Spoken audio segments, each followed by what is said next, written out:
Grizz Nation, welcome back into a Grizz game day update. It is second half of back-to-back tonight. The Grizzlies are in Cleveland tonight, taking on the Cavaliers for the second time this calendar year. Joining me again, Cayleigh Griffin, to break this one down. Are we ready? I think we're ready. It should be a good rematch. If it's anything like the first game we saw, I think we're in for a good one tonight.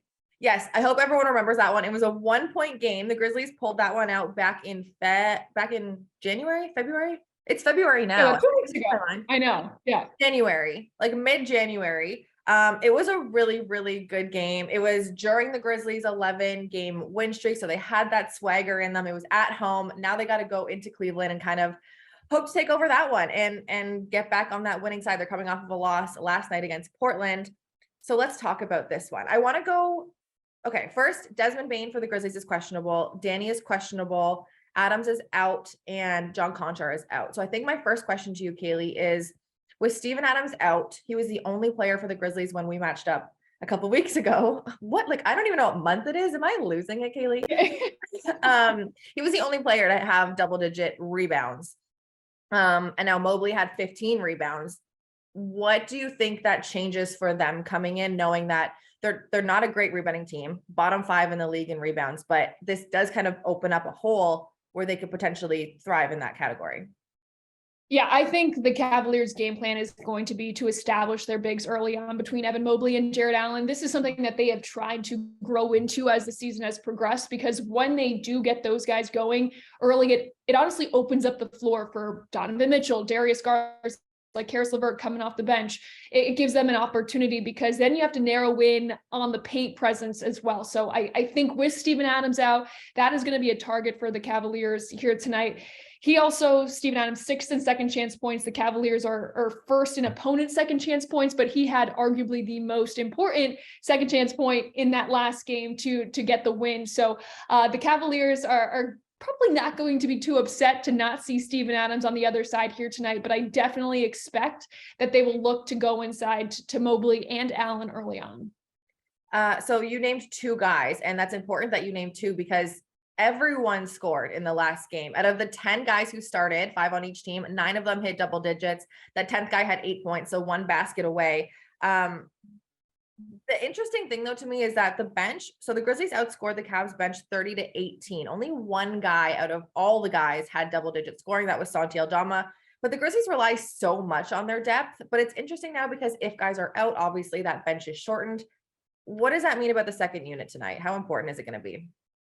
It's going to be so important. I mean, second nights of a back-to-back for any team, it's so important to rely on the depth. It's funny, when we were watching that last game, I was talking to my analyst and we were talking about how deep the Grizzlies are. It felt like when they used their second unit, there wasn't a drop-off at all. There are so many talented players in that second group, and the Cavaliers need to be aware of them. You have players who can attack inside. They can shoot the 3. Tyus Jones was a weapon. He got hot from beyond the arc as well. So the Cavaliers need to be aware, and they are currently 28th, if I do believe, in their bench scoring. So they have had some up and down performances. They got about 27 off the bench in the last meeting, but then they played the Clippers the game before, 63 from the bench. So they definitely have players who can get hot when they need them to. And the Cavaliers are in a little bit of a better situation, quite frankly, than the Grizzlies right now in terms of having a day in between. So hopefully they are rested for this game and can go a little deeper if they need to. Kevin Love has been a player who's been dealing with some lower back spasms, so we haven't seen him much in these last recent games. That's something to look out for. And Donovan Mitchell still working back from that groin injury that caused him to miss the first meeting between these 2 teams. He did play 37 minutes last game against the Heat, so he's getting back up to speed. But both teams will rely on their depth here tonight, no doubt, in a second night of a back-to-back for the Grizzlies, and also for the Cavaliers, just looking to get back into the win column at home. All right. So like you mentioned, Donovan Mitchell wasn't here in Memphis, didn't even make the trip to Memphis because he was out. The Grizzlies got to do something to contain him tonight. How much does that change how the Cavaliers make this attack tonight?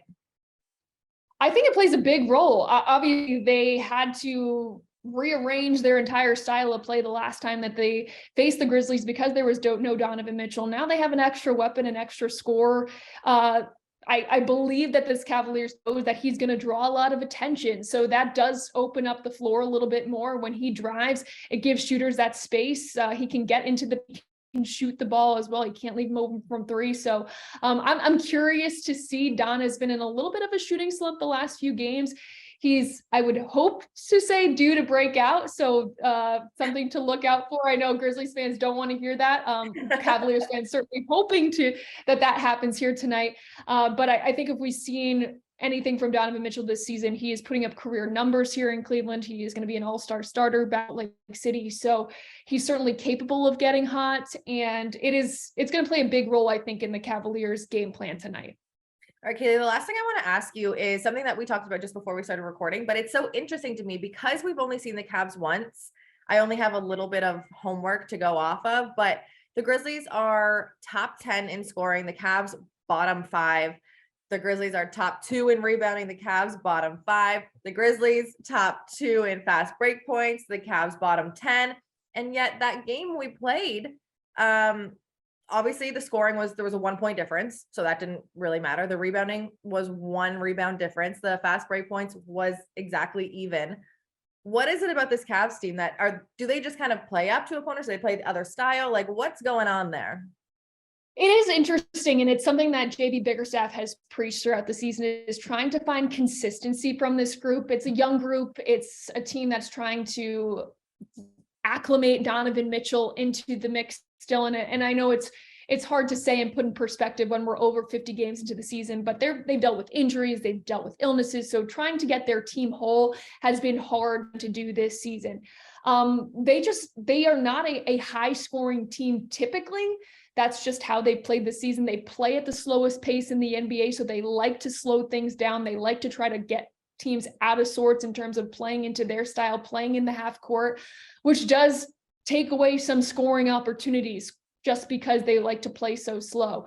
Now, do they have the ability to score? Absolutely. They have weapons across the board that can knock down shots, but it has been interesting to see. And now to put it all into perspective, this Cavaliers team is scoring at one of the highest rates in franchise history too. So I think that tells you where the scoring numbers are in the league this year. About that's won championships. Like it's not a franchise that's new and has been struggling. Like that's a storied franchise. Exactly. So I think it says a lot about where the league is in terms of offense this year. We are seeing players score at a rate that we've never seen before. We witnessed it here in Cleveland. Donovan Mitchell scored 71 earlier this season. So it is interesting to put into perspective when you think about that. But this Cavaliers team is definitely a defensive minded group first. They have relied on those defensive principles all season long. They are a top 3 defensive team. These are the top 2 defensive teams in the NBA facing off right now. Cavs 1, Grizzlies right behind them in 2. So they do like to play a slower, more grinded out game. I think that's what we are probably going to come to expect here tonight. They're going to try to take the Grizzlies out of their fast-paced game. The Grizzlies are top 5 in pace. They're second in fast break points. That is not the Cavaliers game at all. So it is going to be a battle between these two teams trying to get each other to play to their speed. Whew.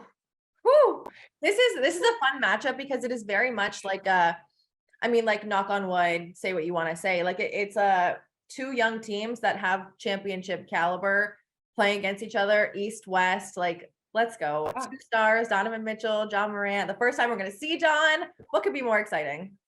Well, this is the matchup we want. We were talking about this last time. We were excited to see Donovan Mitchell and John Morant go off against each other. So I'm really excited. I know, Kelcey, you're excited. It's going to be a fun matchup. This is certainly, I think, the future, hopefully, of the NBA. When you look at these 2 teams, is what's to come over the next few years. These could be 2 powerhouses for years to come. So a lot of excitement when it comes to this matchup. I just got chills. I love it. Okay, this game tips off at 6:30. So a little bit of a weird time again. Grizzlies fans, 6:30. And you can watch this one on TNT. Big national game, big stage. Let's do it. Cayleigh, thank you so much again. You're the best. Thanks, Kels.